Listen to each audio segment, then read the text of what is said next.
Tough new sanctions do not seem to be persuading North Korea to stop its nuclear provocations. Pyongyang is even threatening to make the US, quote, pay dearly for drafting the resolution which the UN Security Council passed unanimously.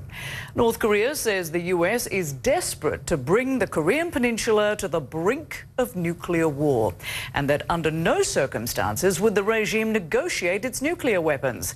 The new sanctions could cut North Korea's annual export revenue by a third. The top US diplomat is expected to urge Thailand to enforce the sanctions against North Korea. US officials say Pyongyang uses Thailand as a platform for illicit activities. Secretary of State Rex Tillerson landed in Bangkok after urging Asian ministers gathered in the Philippines to isolate North Korea even more. CNN's Alexandra Field joins us now from Seoul. So, Alexandra, past sanctions have not had much impact on North Korea's nuclear program. Why should these new sanctions be any different, and what role will China likely play going forward?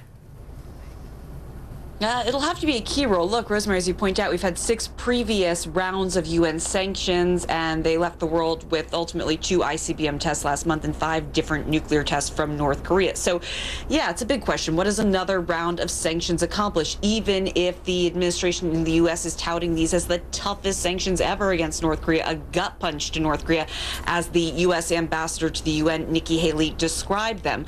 Secretary of State Rex Tillerson is in the region. He's been trying to communicate with his counterparts in the region how to effectively enforce and carry out those sanctions. But as you point out, a lion's share of the burden will fall to China. That's something that China is acknowledging. Beijing is saying that they will pay the biggest price for these sanctions, given the economic relationship between China and North Korea. But they say that they are prepared to fully enforce these sanctions. And they have even said that the sanctions are necessary.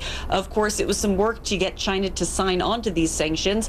They did that after President Donald Trump signed a bill in the U.S. that expands the president's authority to sanction Chinese banks and other entities doing illegal business with North Korea. So certainly the U.S. has ramped up pressure on Beijing to work with the U.S. to try and rein in North Korea. And you do now again have Beijing defending these sanctions, calling them necessary for peace and for global security, but firmly underscoring the position that they always take, which is that dialogue is necessary, and that dialogue is the only way forward when it comes to resolving the mounting crisis on the peninsula, Rosemary.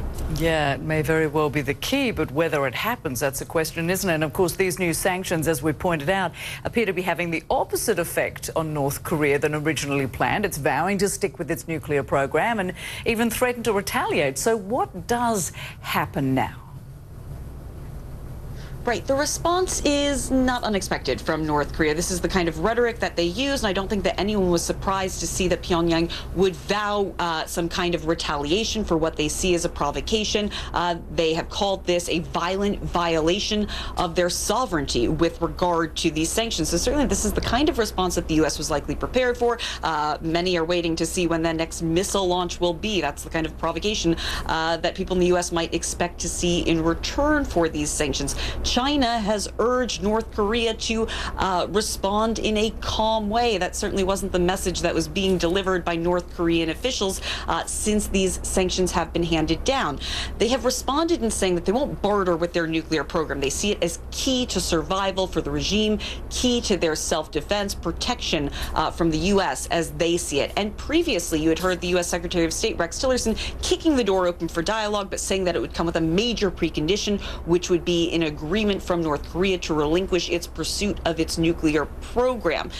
In recent days, in the last day or so, you have heard Secretary Tillerson, since these sanctions were leveled, sort of inch it back maybe a little bit, or at least suggest to North Korea that they could show a willingness for dialogue if they were to take a major step like just stopping these missile launches. He was asked how long they might have to stop the missile launches by a reporter in order for the U.S. to be open to dialogue. And he said that there wasn't really a set period of time, but that the U.S. would know it when they saw it. So no easy answer on this one, Rosemary. Clearly two sides that are very, very far apart here. No easy answer now and no easy answer in the past. Alexandra Field bringing us all the details on these developments from Seoul in South Korea, where it's just after 4 in the afternoon. Many thanks. Well, President Trump seems to think the media are ignoring the UN's sanctions on North Korea right in the middle of not one but two CNN segments about North Korea. Mr. Trump tweeted this: "The fake news media will not talk about the importance of the United Nations Security Council's 15-0 vote in favour of sanctions in North Korea." Well, CNN covered the vote extensively, in fact, throughout the weekend. UN Ambassador Nikki Haley was a guest on CNN shortly after the vote, and portions of that interview replayed throughout the weekend.